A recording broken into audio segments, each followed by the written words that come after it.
The Prince and the Pauper by Mark Twain. Chapter 22. A Victim of Treachery.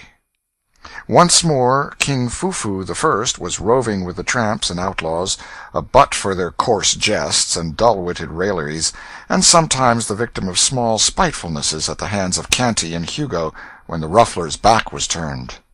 None but Canty and Hugo really disliked him. Some of the others liked him, and all admired his pluck and spirit.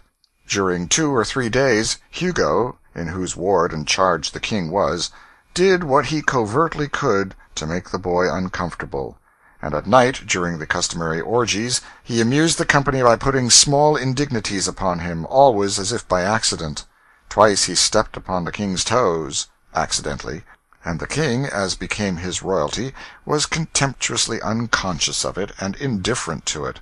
But the 3rd time Hugo entertained himself in that way, the king felled him to the ground with a cudgel, to the prodigious delight of the tribe. Hugo, consumed with anger and shame, sprang up, seized a cudgel, and came at his small adversary in a fury. Instantly a ring was formed around the gladiators, and the betting and cheering began. But poor Hugo stood no chance whatever.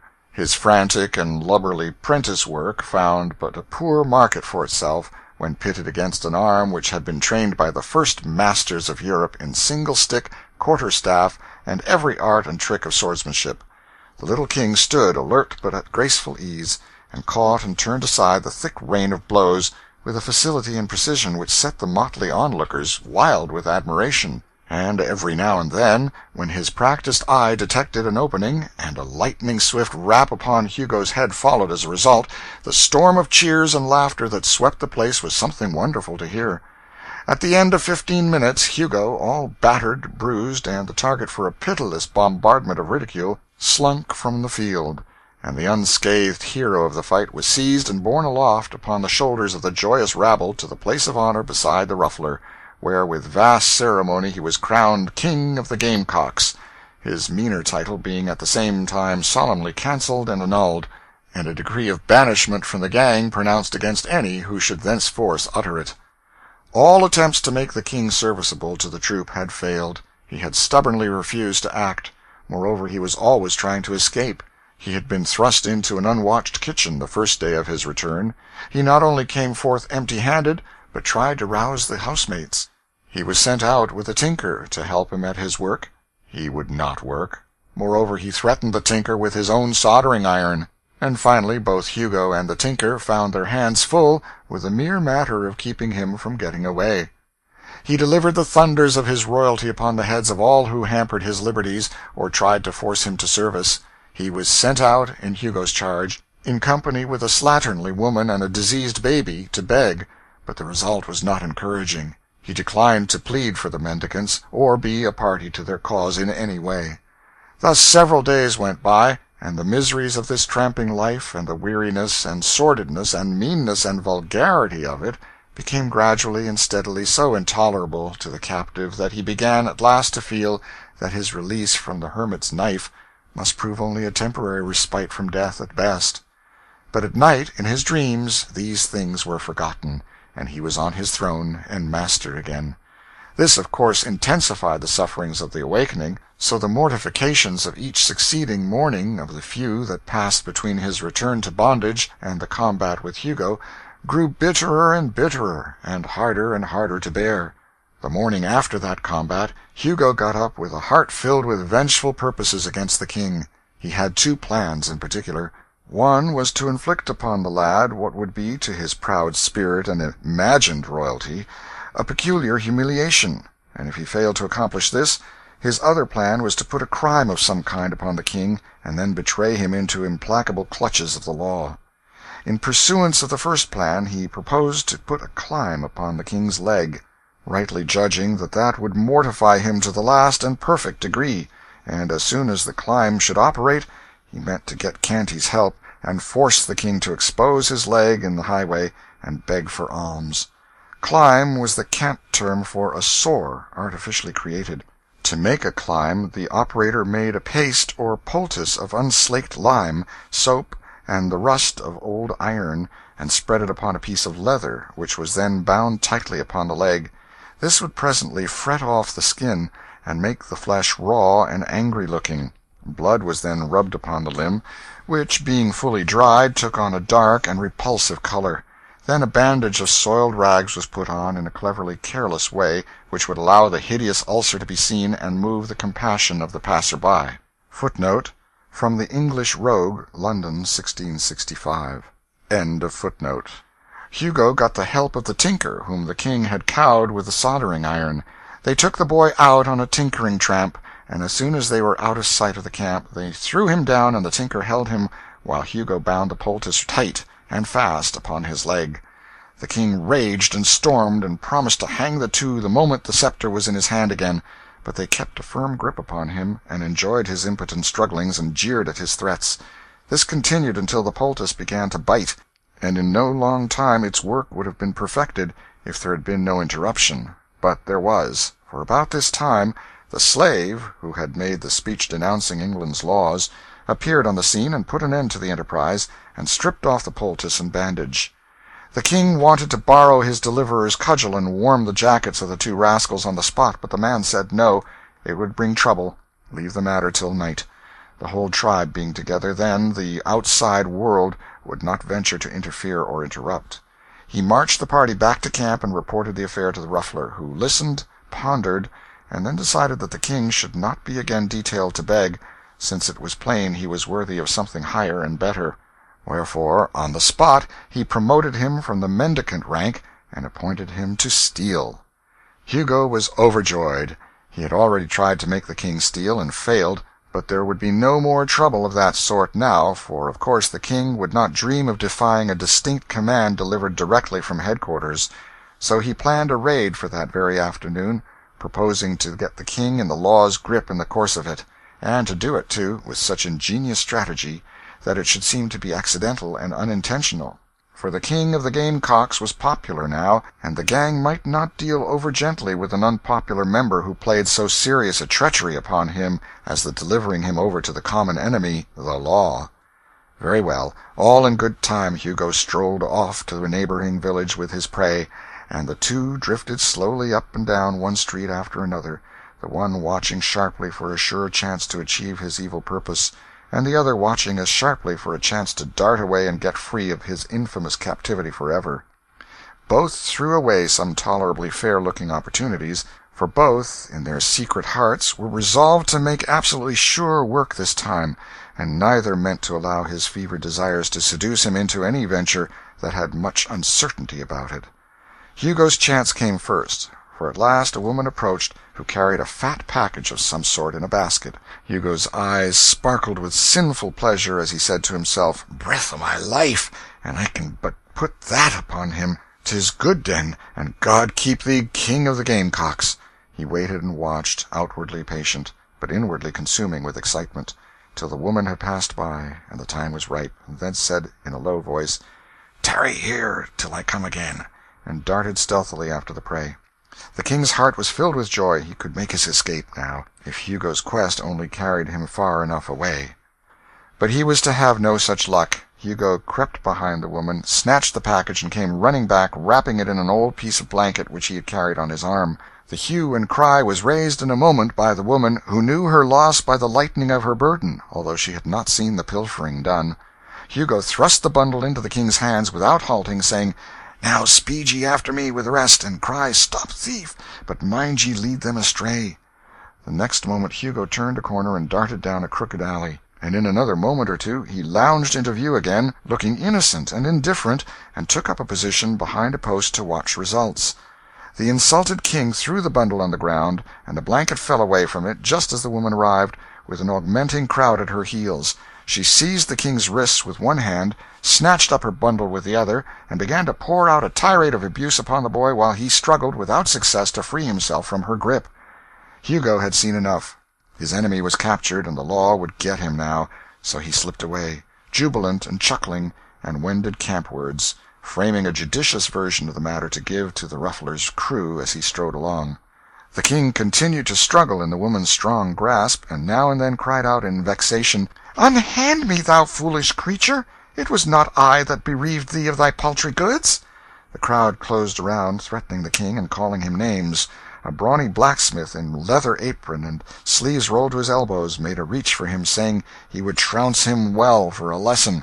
But just then a long sword flashed in the air and fell with convincing force upon the man's arm, flat side down, the fantastic owner of it remarking pleasantly at the same time, "Marry, good souls, let us proceed gently, not with ill blood and uncharitable words. This is matter for the law's consideration, not private and unofficial handling.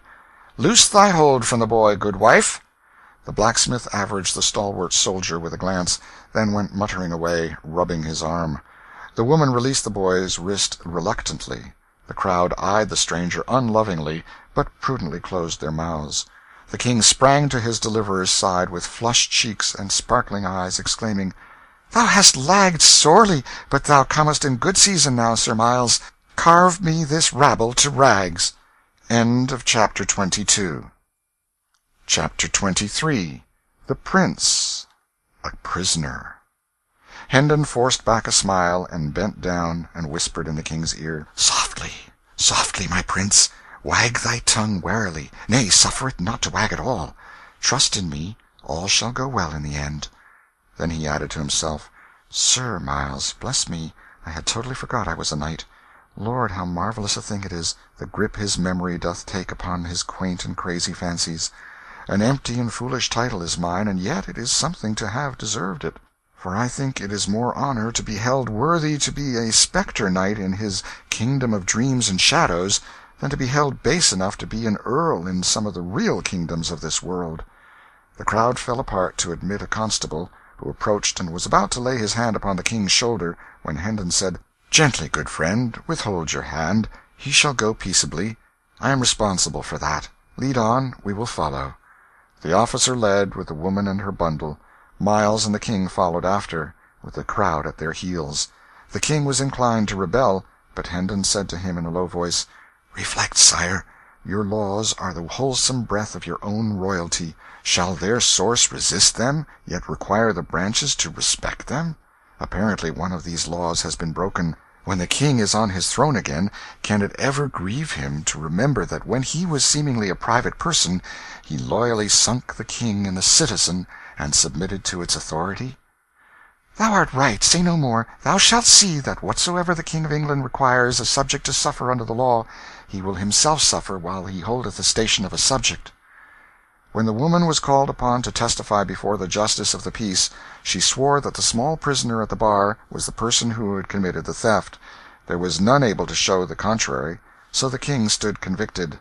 The bundle was now unrolled, and when the contents proved to be a plump little dressed pig, the judge looked troubled, whilst Hendon turned pale, and his body was thrilled with an electric shiver of dismay. But the king remained unmoved, protected by his ignorance.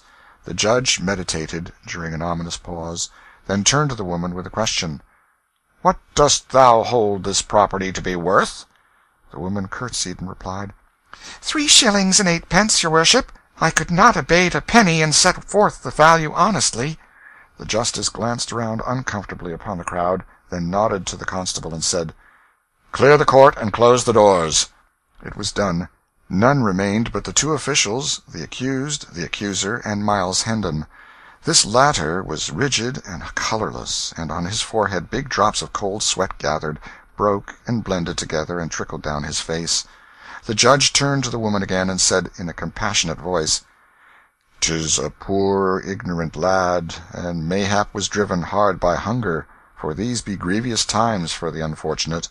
Mark you, he hath not an evil face, but when hunger driveth. Good woman, dost know that when one steals a thing above the value of 13 pence halfpenny, the law saith he shall hang for it?" The little king started, wide-eyed with consternation, but controlled himself and held his peace. But not so the woman. She sprang to her feet, shaking with fright, and cried out, "Oh, good lack, what have I done? God a mercy, I would not hang the poor thing for the whole world. Ah, save me from this, your worship. What shall I do? What can I do?" The justice maintained his judicial composure, and simply said, "Doubtless it is allowable to revise the value, since it is not yet writ upon the record." "Then, in God's name, call the pig 8 pence, and heaven bless the day that freed my conscience of this awesome thing." Miles Hendon forgot all decorum in his delight, and surprised the King and wounded his dignity by throwing his arms around him and hugging him. The woman made her grateful adieu and started away with her pig, and when the constable opened the door for her he followed her out into the narrow hall. The justice proceeded to write in his record-book. Hendon, always alert, thought he would like to know why the officer followed the woman out, so he slipped softly into the dusky hall and listened. He heard a conversation to this effect: "It is a fat pig, and promises good eating. I will buy it of thee. Here is the 8 pence. "8 pence, indeed! Thou'll do no such thing. It cost me 3 shillings and 8 pence, good honest coin of the last reign, that old Harry that's just dead ne'er touched nor tampered with. A fig for thy 8 pence. Stands the wind in that quarter? Thou wast under oath, and so swore falsely when thou saidst the value was but 8 pence. Come straightway back with me before his worship, and answer for the crime, and then the lad will hang." There, dear heart, say no more. I am content. Give me the 8 pence, and hold thy peace about the matter." The woman went off crying. Hendon slipped back into the court-room, and the constable presently followed, after hiding his prize in some convenient place. The justice wrote a while longer, then read the King a wise and kindly lecture, and sentenced him to a short imprisonment in the common jail, to be followed by a public flogging. The astounded King opened his mouth, and was probably going to order the good judge to be beheaded on the spot, but he caught a warning sign from Hendon, and succeeded in closing his mouth again before he lost anything out of it. Hendon took him by the hand now, made reverence to the justice, and the two departed in the wake of the constable toward the jail. The moment the street was reached, the inflamed monarch halted, snatched away his hand, and exclaimed, "Idiot! Dost imagine I will enter a common jail alive?"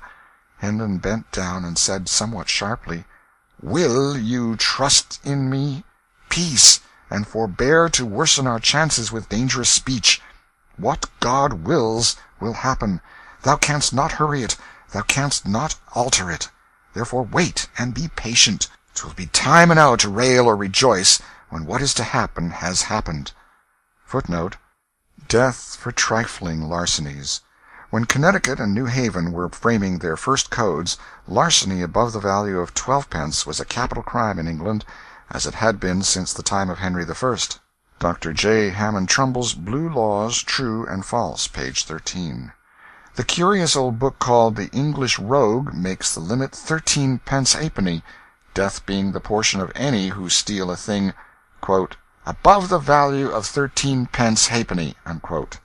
End of footnote. End of chapter 23.